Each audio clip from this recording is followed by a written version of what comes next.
Well, good morning and welcome back to At First Glance. My name is Jared Lawson. And I'm Pastor Michael Miller, and we're here at First Lutheran Church. Welcome. We're doing it today. Yes. We're doing the resurrection. The story's not over from last week. We got the comeback special, the comeback tour. Yep. And I'm excited for it. This is the happy part of the story. Last week, kind of depressing. But this week, pretty good. It turns It significantly. turns. It does. Full 180. Let's get right into it. If you're following along at home, this is Matthew 28, 1 through 10. Now after the Sabbath, toward the dawn of the first day of the week, Mary Magdalene and the other Mary went to see the tomb.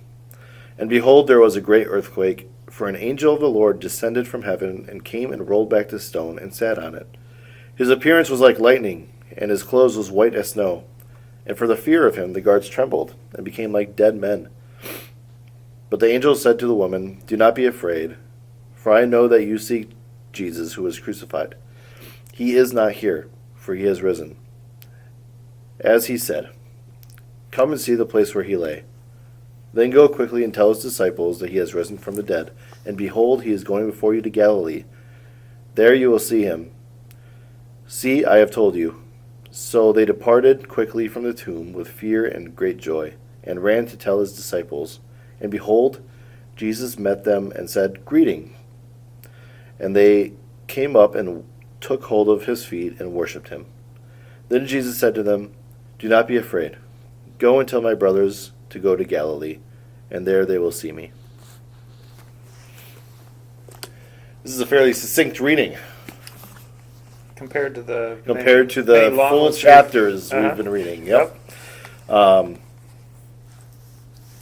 This is a good one. So after the Sabbath, the first day of the week, they go to see the tomb. The other Mary, we just talked about, to pull the curtain back a little bit, is the Mary, mother of John, James and Joseph. James and Joseph.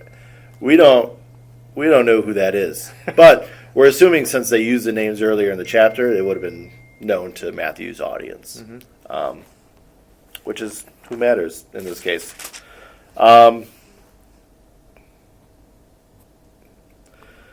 We have another angel in this story. Angels, as we come to learn, are very scary. And that's why they start every sentence with, "Do not be afraid." Because... It sounds like a very heavy angel. Yes. He fell like lightning. rolls the stone back and sits on it, and there's a great earthquake. We're not shaming this angel. No. But he's doing good work over there. And he's very scary, again. Probably, I would assume they're very scary. But Jesus... And it also brings back the image of Jesus on the mountain when he's transfigured into light. Absolutely. His appearance was like lightning, his clothing white as snow. It's a similar description. It's that heavenly aspect. But then these women go, and the tomb is empty. And the guards are like comatose or something. I think that's a wonderful irony. I think that's great. The dead man is raised, and the guards are like dead men. Like dead men, yeah. But importantly, not dead, because later they have to go and tell their boss that they passed out or something. Yeah. Lost a fight, something like that. I think that's hilarious. I mean, I think it speaks, too, to the, who has the power in this story. Is it the Romans? Yeah. Not right now. The ones guarding the dead guy, are passed out, failing their jobs while the stone is rolled back and the dead man is gone. Yeah. Yep.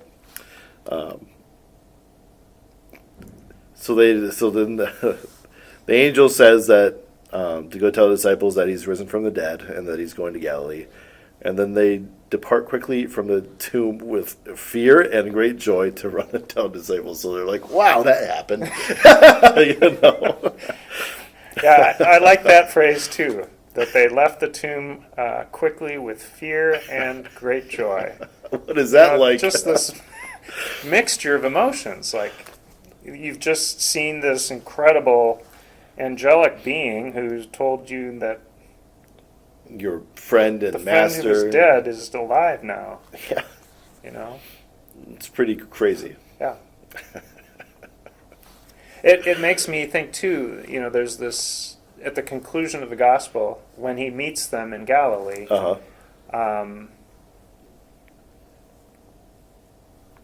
they believed in him, but some doubted. Yep. You know, there's that Common there's that theme mixture still of trust and uncertainty, of joy and yet fear here. again. I think that's just honest. Absolutely. And then Jesus, he comes back for a moment in this reading. Jesus, having previously been crucified, suffering a lot, scourged, starved, dead, comes back and he starts out with greetings. He's in a jovial mood today. I think that's, to me, I mean, that's amazing. Jesus comes back and he's not angry with humanity. Yeah. He greets us. And later, I don't think it's this gospel, but when he goes to meet the apostles, he greets them with shalom.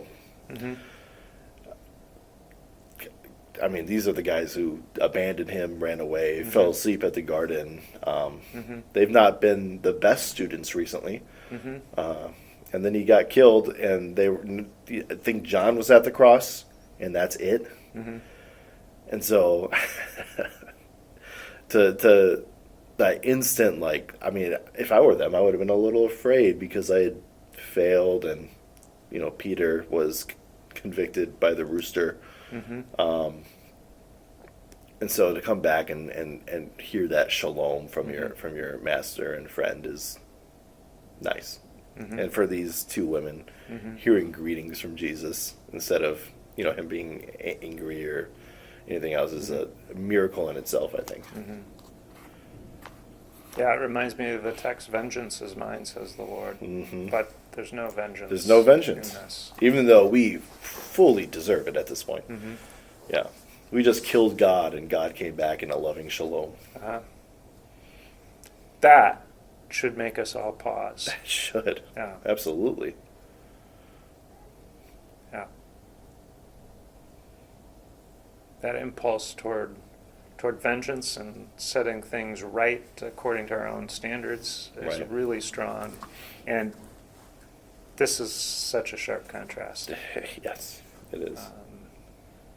I mean, I guess I connected back when we were talking last week about Jesus' silence in the face of his accusers. That's not what we'd expect either. No. We can ponder what does that silence mean in the story? What is he thinking during that time? But at least for sure, there's this contrast between our desire to gain our own justice, and he doesn't do that.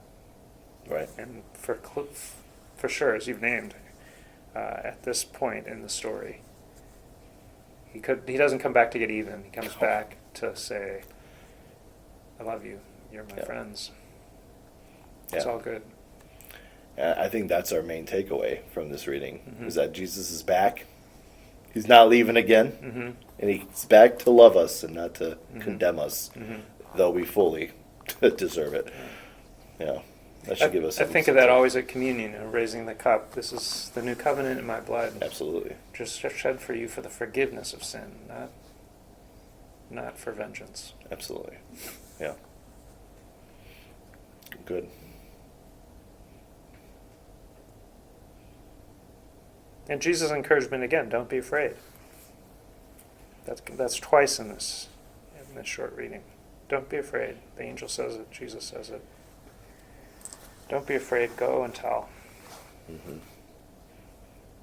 It's the Great Commission before the Great Commission. Go and tell. Yeah. Who are you going to tell? How have you experienced this good news through the course of these days of Lent and Holy Week? As you come to Easter and this experience of resurrection, how does that touch you, and what does that lead you to do in terms of sharing that good news and that life with others? Absolutely. It's a good takeaway. He's back. He is. He's back. Now, it's round 2. Mm-hmm. Ding ding. Uh-huh. Let's begin as we move into our Easter season. Yeah. Well, thank you, Jared. Good. Thank you, Pastor. This was fun. We got some good news today. Some really great news today. Good. May that great news go with you. May you be filled with the joy and maybe the fear of what that means now as that changes your life. Absolutely. Thank you. We'll see you next time. See you next time. Thanks for being with us today.